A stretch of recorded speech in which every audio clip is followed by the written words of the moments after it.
গত কয়েক সপ্তাহ ধরে টানাপোড়েনের পর বার্সেলোনা অবশেষে শীর্ষস্থানীয় খেলোয়াড় নিক উইলিয়ামসকে সাইনিং করার জন্য সঠিক পথেই আছে বলে মনে হচ্ছে।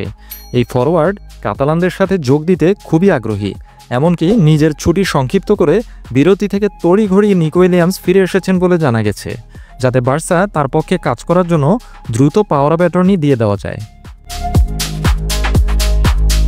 ঘটনা প্রবাহের একটি গুরুত্বপূর্ণ কেন্দ্রবিন্দুতে দেখা গেছে নিক উইলিয়ামসের এজেন্ট ফেলিক্স টাইনটা তার মক্কেলের রেজিস্ট্রেশন করানোর ক্ষেত্রে বার্সেলোনার সক্ষমতা নিয়ে উদ্বেগ প্রকাশ করেছিলেন এবং চুক্তিতে একটি ধারা অন্তর্ভুক্ত করতে চেয়েছিলেন যে বার্সা যদি নিক উইলিয়ামসকে রেজিস্ট্রেশন করাতে ব্যর্থ হয় তাহলে তার মক্কেল যেন বিনা পয়সায় তার ইচ্ছেমতো কোনো ক্লাবে চলে যেতে পারে।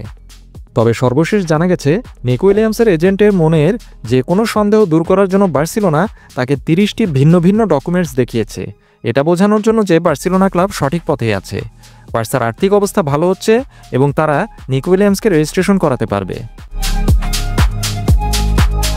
স্প্যানিশ সংবাদ মাধ্যম এল চিরিঙ্গুইতোর সাংবাদিক হোসে আলভারেজ জানিয়েছেন যে বার্সেলোনা নিক উইলিয়ামসের এজেন্টকে বোঝানোর জন্য যথাসাধ্য চেষ্টা করেছে যে ক্লাব এই তরুণ খেলোয়াড়কে রেজিস্ট্রেশন করতে সক্ষম হবে। বার্সেলোনার সেই প্রচেষ্টা এই মুহূর্তে সফল হয়েছে বলে মনে হচ্ছে, কারণ নিক উইলিয়ামস নিজে নাকি তার এজেন্টকে বোঝাতে সক্ষম হয়েছেন যে বার্সেলোনা অবশেষে তাকে রেজিস্ট্রেশন করাতে পারবে, সে যাতে দুশ্চিন্তা না করে।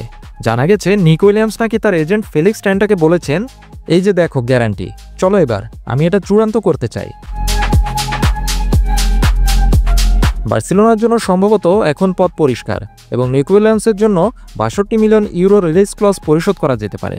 নিক উইলিয়ামসের শিবির থেকে পাওয়ার অফ অ্যাটর্নি দিয়ে দিলেই বার্সেলোনা বাকি কাজ করতে পারবে বলে মনে করা হচ্ছে।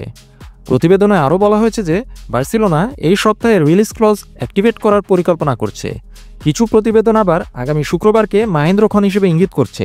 যাই হোক, একের পর এক বাধা পেরিয়ে নিক উইলিয়ামস এবং বার্সেলোনা উভয়ই এই মাসের প্রথম সপ্তাহের মধ্যে এই সাইনিং কমপ্লিট করার জন্য দৃঢ় প্রতিজ্ঞ।